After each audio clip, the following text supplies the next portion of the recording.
Kak, bayar? Oh, tadi abang makan buttermilk chicken kan? Ha. Okay, so total dia...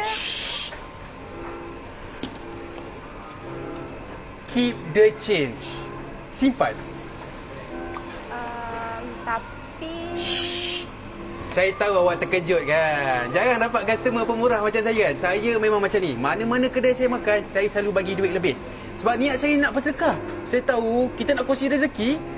Teman-teman yang ambil simpan-simpan. Tak, ni... Awak mesti kagum kan tengok customer all money macam saya. Dah lah kaya, pemurah, handsome, pakai jam Bonia. Jam ni saja 5 tahun gaji awak.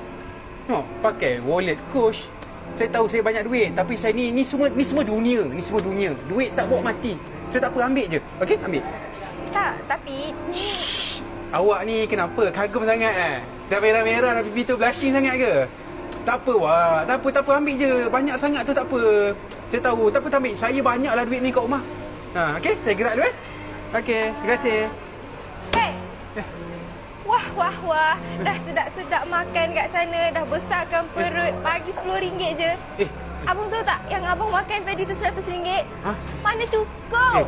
Tak selalu cakap orang dengar malu kak. Tahu malu. Saya ni all money kak. Jangan malu orang ingat saya tak ada duit ni kak. Diam lah. Terpaling all money. Dah makan sedap-sedap. Lepas tu bagi RM10. Terpaling pemurah hati. Jam Bonia lah. Perscoach lah. Tak beli kat danau je. Diam lah kak. Akak ni. Akak masuk buku 35 tu nanti saya bayar. Buku 35 pula. Yalah, jangan kuat sangat dengan malu ni. Tengok kak. Ni saya datang dengan awet saya ni. Awet saya ni Insta famous, TikTok famous. Bayar. Ya. Sorry kak Saya bayar. Baik.